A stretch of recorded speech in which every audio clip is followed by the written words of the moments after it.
তো বাঙালি হিসেবে আমরা লজ্জিত।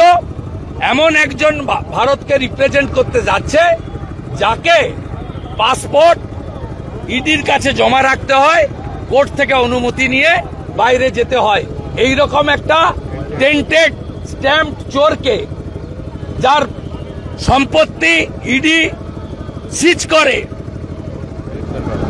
অকশনে করে নিয়ে যায়, সেই রকম একটা লোক, তিনি যেভাবেই হোক পিসির আনুকূল্যে ভাইপো পরিবারবাদী কোম্পানি ঢুকে পড়েছেন। বিদেশি ডিগ্রি বিতর্কে শান্তনু সেনকে মেডিকেল কাউন্সিলে তলব, মেডিকেল কাউন্সিলে হাজিরা। ভাইপোর র্যাকেটের মেম্বার, গাছ যেমন ফল তেমন। দাদা, ভোটার তালিকা এবং আধার কার্ড জালিয়াতির ক্ষেত্রে বারবার দেখা যাচ্ছে জমি জোগাড়ের ঘটনাটা সামনে আসছে। ভোটার তালিকা এবং আধার কার্ডের ইতিমধ্যে আধার কার্ড এপিক লিঙ্ক নিয়ে যে মামলা কলকাতা পুলিশ করেছিল, ইডি নিয়েছে, আপনারা জানেন, অনেক ধরা পড়েছে। আমি মনে করি ফেমা অ্যাক্টের আওতায় সাফ করে দেওয়া উচিত সব এজেন্টদের। আর এজেন্টদের 99%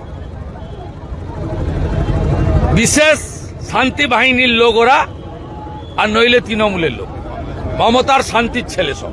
দাদা, একটা শেষ প্রশ্ন, সেটা হচ্ছে যে বিরোধীরা দীর্ঘদিন ধরে আপনারা অভিযোগ করে আসছেন অনুপ্রবেশ নিয়ে মুখ্যমন্ত্রী বারবার শুধু বিএসএফ কে কাঠগড়ায় তুলেছেন, কিন্তু আজকে দেখা গেল যে আপনারাও বারবার বলেছেন যে ক্যাম্পের জন্য জমি নিয়ে টালবাহানা করছে, কিন্তু আজকে তিনি বললেন যে পুলিশেরও দায়িত্ব আছে, অর্থাৎ রাজ্য। আবার বারে বারে বলছি ইমেজ বিল্ড আপ। প্রত্যেক দিন সিভিক ভলেন্টিয়ার টাকা নিচ্ছে, ধরা পড়ছে, জলপাইগুড়িতেও ধরা পড়েছে।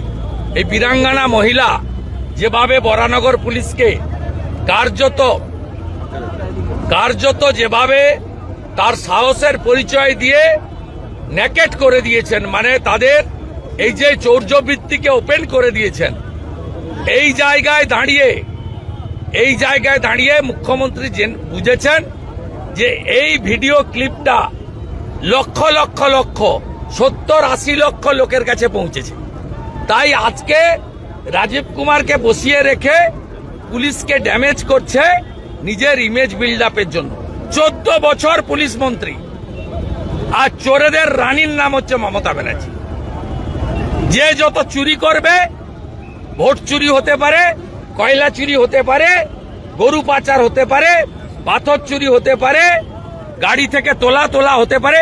আপনি জানেন এখানে যে ফর্সা করে লম্বা এসপিটা আছে, 11টা মাল লোডেড ট্রাক হলদিয়া থেকে ছিনতাই হলো।